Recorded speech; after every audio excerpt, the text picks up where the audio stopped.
guys, it's me, Brandon Johnson from Used Boats TV, and the purpose of today's video is to take anyone that's never driven a boat before out on the water, and we're going to go from start to finish on how to operate it. So let's get started here in about 30 seconds. But first, I'd like to introduce our channel. I've been passionately selling boats for over 19 years. The purpose of this channel is to help you and your family enjoy boats and boating just as much as my family and I enjoy it. So thanks to the help of my staff here at Heartland Marine and my sons, we've been able to successfully upload hundreds of boat reviews, instructional operation, help, and how-to videos.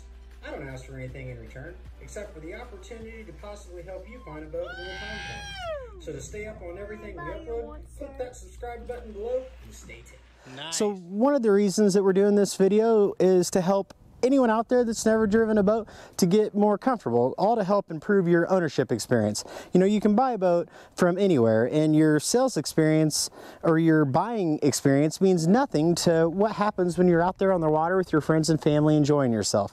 So I want to get you more comfortable with driving and operating a boat. The first thing we do before we put our boat in the water is put our plug in. I happen to have one right here. It's magic. So we come back here underneath the outdrive at the transom, which is the rear of the boat, and hand tight's good enough for a day on the water. It goes right in here. The reason that we don't just leave it in, if you store your boat outside and it rains, there's a bilge pump in there that'll kick out that water, but eventually your batteries are going to die, and then you're going to have a floating mosquito pond, and it's disgusting.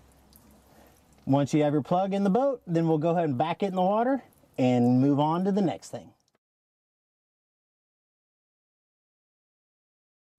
Now, once you have your plug in the boat and your boat in the water, because it's got to be in the water to run, find your battery switch. On this specific boat, it's underneath the aft bench seat. So right back here, we have dual batteries with a switch. We're going to turn it to both. The alternator is going to keep both the batteries charged while we're boating. If we're going to stop in Cobalt and listen to the radio, we're going to switch that to 1 or 2. That way our stereo and our cool systems is isolated to a single standalone battery. If we go to start up the boat and get the old click, click, click, switch back to the other one, we're good to go. The boat only needs a battery to start. When we're done for the day, shut it off. But we're going to get it on all and come up to the helm. So this boat is multi-port injected. So it's the latest and greatest fuel injection technology. Before we start, we want to make sure our kill switch is on, which it is. The boat's in neutral, battery's on, kill switch, boat's in neutral. From there, we just turn the key. The alarm sounds to let everyone know to get away from the propellers. Turn the key and it literally fires right up. Now, this is the part where some people start to get nervous, driving the boat. So to shift it, we just engage in the button, that puts it into gear. We only have to push in the button to engage it into gear. There's a definitive stop and our throttle range is beyond that. Coming back to neutral, right in the middle. Now the dual props shift extremely smooth and they're extremely easy to maneuver, and I'm going to show you a little bit of that. But first, reverse, push in our button, throttle range is beyond that. I've had a lot of people, as they're accelerating, they're excited to drive. And when they're excited to drive, they don't realize they have their finger on the trim up button. Your trim up button will bring your outdrive out of the water. If your outdrive's out of the water, you're actually not going anywhere.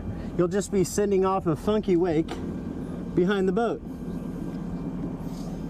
Like that. Our propellers are pushing water up. So we'll go ahead and take that back down. Now, my 4-year-old son sits on my lap and he drives the boat up and down the lake all day, every day, but I don't let him dock it. Docking a boat like this with a dual prop drive is extremely easy. I tell people don't touch the wheel and the shifter at the same time.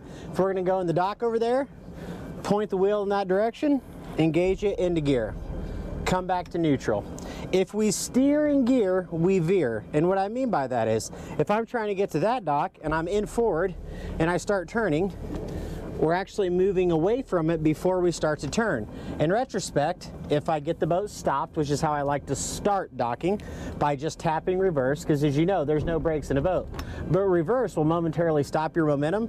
Now we're at a dead stop. I'm going to point the wheel that way. I'm going to go ahead and put it in forward and see how we immediately start to turn. So if we go in gear, out of gear, and we don't steer in gear, we'll stay in the clear and the boat will be extremely easy to maneuver. So now that we've covered a little bit about maneuvering the boat, let's go through our gauges, our buttons, and our switches.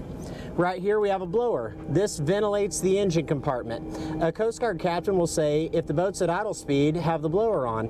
This is a multi-port injection engine, so I know you can't smell in the video, but there's no fumes and we see no smoke. Go ahead and show them, Bill. No smoke at all.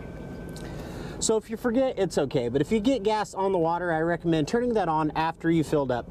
The bilge pump button, that's automatic. You'll never touch it. Basically, there's a bobber in there. If you get a bunch of water in the engine compartment, the bobber floats and it kicks water out the side. Interior lights is a button right here. I'll show you those over here. Docking lights are the headlights up front. Remember, in our state, it's illegal to drive with those on. It's just for docking the boat, loading it on the trailer, what have you. Accessory, God knows, at nighttime, sometimes it'll turn on something funky. Our horn's right there, and it's nice and loud. Right over here on this specific boat, we have a standard GPS map. Oh, it's not standard. Optional GPS map 478 Garmin. So this is just going to tell us right where we are. It also shows us our speed. Right here we have our navigation light. That's the red and green up front and the white light that plugs into the back. In the middle's off, all the way down. Anchor light is when you're simply stopped at night. It's just the white light. Accessory, this is a dimmer. So if we have our lights on, some of our gauges will light up and we can make it brighter or not so bright. I can see the red right here. Ignition switch, stereo remote control. So we can crank up the talk radio because this is how we like to party at the Ozarks because we're old. Just kidding. So now we have tilt steering, so we can kind of set this however we want it. This seat will slide back right here to the left of your knee in case you can't reach the pedals. Now, we've covered our buttons and switches. Let's look at our gauges. Right here we have air temperature, water temperature, which is cutely separated by a wave, depth finder, fuel, volts, engine temp, speed, tack, engine temp. I already said engine temp right here, so it's digital and it's engine temp right here, analog. Oil pressure or tilt and trim, which tells us where our outdrive is. Right down underneath the helm here, there's a button, if I can find it, right here. So to the right of the steering wheel, down low, and I'll zoom in and show you that separately and I'll put it on, we can hit this button and it'll go through our system. So oil pressure, trim angle, depth, gallons per hour that we're burning, the gallons left, our voltage, air temp, water temp, RPM, hours, 214.9, super low. So we're just going to leave it where it was. So that's a really interesting system that a lot of boats don't have. It's called SmartCraft. The benefit of it is, well, it's not SmartCraft for this specific motor, but it's a brain gauge. It'll tell you if you're low on anything and an alarm will sound. So, you know, you can top off your fluids and keep going. Doesn't ruin your weekend. But now for the part of the video where it's time to get excited because we're going to drive this beautiful boat. What we're going to do is find a comfortable cruise speed. We're going to do a little water sports first, meaning just show you, what kind of speeds and how to work this boat perfectly for just about anything you want to do on the water. And then we're going to work and see what our top speed is. We're going to run the boat as hard as we can, trimmed down.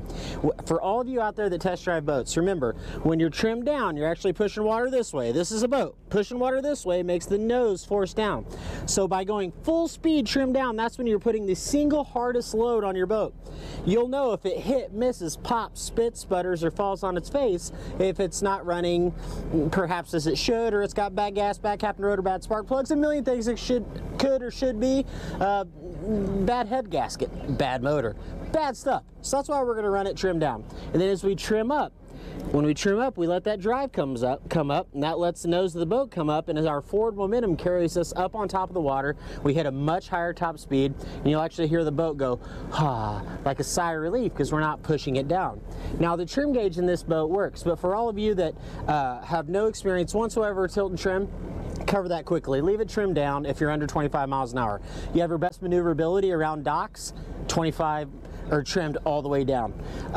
Play with trim. Just use like a computer mouse, a couple clicks at a time up at different speeds and find where it's comfortable. You'll find by doing that that the boat, responds differently to different trim angles. And then we'll trim back down when we slow down or turn hard. All right? So now what I want to do is go ahead and take the camera from Mr. Bill here, put the hat on backwards because we're going fast. Let's go. Billy is officially wearing his COVID mask and his sunglasses. You kind of look like a Sesame Street character. All right, so in all fairness, of course we're going to test the performance, come to a complete stop, and how do we do that? There's no brakes, Can't hit the pedal, tap, reverse, like so. So for water sports, pretty much any type of water sports you're gonna do is gonna be done beneath 25 miles an hour. The beauty of this specific boat with the dual prop drive is it's not gonna allow the nose of the boat to come way up. So what we're gonna do is idle forward for skiing, kneeboarding, wakeboarding, slalom, skiing. Get the tension out of the line, and then we're gonna go ahead and push. Hold on, Mr. Bill.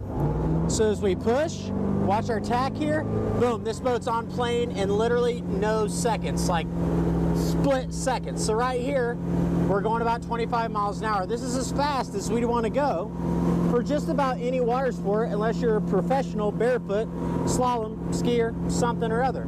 Right here, we're doing just fine. Okay, so now that we kind of know what our water sports will look like, let's just do it again, because I want to show you how lightly I push this. So idle forward, get the slack out of the line. I'm going to bring this back a little bit, and I just pushed it down. And as soon as I hear that motor rev up, I start to slowly bring it back with 2 fingers, and this boat just maintains a good speed right there. That's the benefit of having a well-powered boat. I mean, it just pops that skier right up out of the water, no problem at all. Now remember, we're trimmed all the way down. So what we want to do is find our comfortable cruise speed here. So we're going to slowly accelerate. Oh, that boy ain't going to race us. Just kidding. So right here seems about right. The boat's running nice and flat. You can always feel when you hit a good cruise speed because the whole of the boat grabs that water. It doesn't feel like it lets go and bounces us all around. I bounced the camera there, by the way. So let's trim up just a little, see how that feels. About right there. So about 3,400 RPM, 32 mile an hour, about 3 clicks of the trim up, and this is just so extremely comfortable. We're putting off a nice wake here, and we are going to run straight into the condos. Literally, it's going to be an accident, and this will be the greatest video ever. So remember, before we turn sharp, trim down, hold on, Bill. This boat has power steering, it turns extremely smooth. So if we drop a little guy, well, I can feel that in my gut. It whipped right back around. So we're trimmed back down. Let's find our top speed, baby. Grip it and rip it. Look at that, baby. 40 miles an hour. And of course, I've got the GPS gauge running on the film, but I can't see that in the camera. So 45 miles per hour is definitely getting it done. Trimmed all the way down.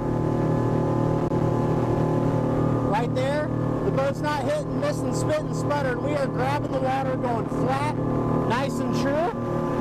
Getting some waves from the bass boat. Let's go ahead and trim her back up. 1, 2. So you see those 2 clicks just really pushed us.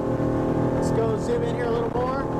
4,800 RPM, running 46, 47, 48, roughly miles an hour. Billy has gained a lot of weight, so we may not hit 70. Just kidding, you Sesame Street bastard. So right there, roughly 50 miles an hour into the wind. We are definitely flying. I'm going to keep pushing it, pushing it, pushing it. I just want to see what it can do. That's too much. We're starting to lag there. So 5,000 RPM. Gosh darn, this boat runs smooth.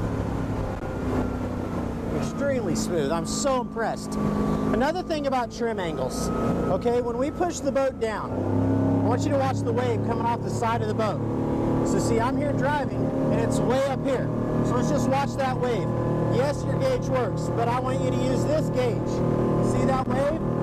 As I trim up, 1, 2. See how that wave starts to get further and further behind the boat? Because we're getting up on top of the water. That's where our boat's hitting. So now we're running, once again, almost 50. Let's go ahead and trim back down. Watch how our speed slows. See that wave come back to me? Motor really starts working hard. That's the best gauge.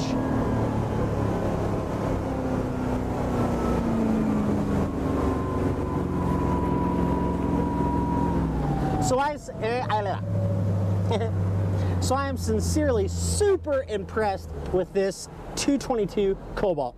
It runs extremely well. This specific one will kind of spoil it because it's got the 5.7 GI and the dual prop drive. Most of these will have 5 liters in alphas. Either way, the model itself rides and holds true to the water. That has nothing to do with the motor.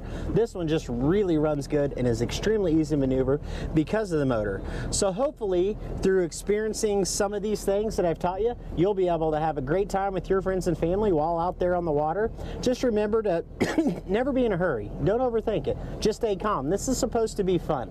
People that don't have fun when they're even boat shopping, I can't stand it. It literally drives me insane because I'm not coming out here to work when I'm with my family. Yes, I'm working right now. I want to enjoy myself. And the way this boat's set up, and as long as you listen to our instructions here about how to operate it, you'll be able to have a great time too.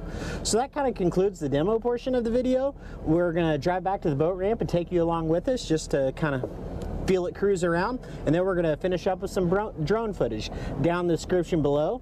By tomorrow, maybe by the time you watch this video, I'll have some links, a bunch of links. One link will show you the general condition as I walk around the outside of the boat and get back inside and show you all the compartments and stuff for this specific model. But also down the description below, I'm going to include a bunch of what I think are very helpful videos to help enhance your boat ownership experience while out there on the water. Links like how to operate tilt and trim, just a closer look, what to do when your boat won't start, how to dock boats and tie ropes, all that kind of stuff just to be more helpful. So do me a favor, if this is the first time checking us out, please consider subscribing to our channel by clicking down below, following up with a click on the bell icon, and you'll be notified via email, most likely junk mail, every time we upload something new. Let's go back. You know what I'd like to do, because this thing runs so strong? Let's do a timer. Never done that before.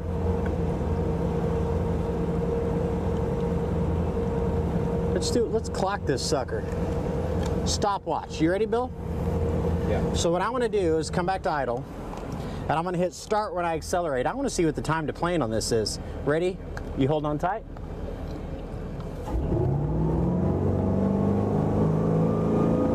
It's 3 seconds. 3 seconds. That's awesome. And I pushed it a lot harder than you normally would.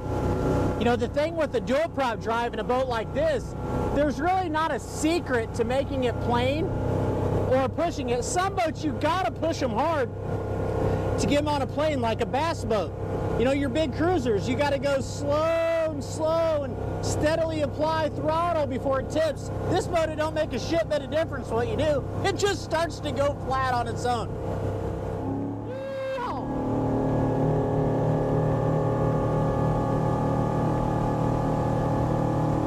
It's like driving a damn sports car.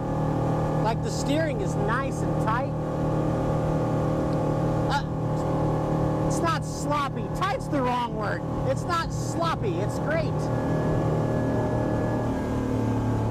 Two things I want to talk about here just real quick.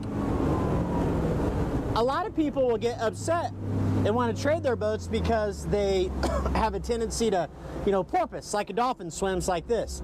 How that happens is, number one, if you got a perfect trim angle going on at a set speed and you change your speed, you're essentially creating a boating hiccup and you're going to start popping that nose. Or you hit some waves, like back here when we hit those bass boat waves, we started to do this just a little. You know, the reason for that is the boat gets in a rhythm like a skipping rock. So all you really do is turn it a little and trim it back down, and that's it. You don't have to go to 90 or anything crazy. Trim it a little, turn it back down. That's it. So putting a boat in the water is real easy. You just back it in until you see your transom float. Once you see the back of that boat, boop, you know it's good. Putting it on trailer, a lot of people struggle. The reason for that is simply that your boat is floating in the water. Your trailer's under the water. If you get the trailer way down the water, you're only going to come on, by the grace of God, correctly. But you see how we can see these guide bunks here? So I want to go ahead and trim up a little so you don't drag your outdrive onto the boat, onto the ground. But get it in the middle. Get it nice and centered.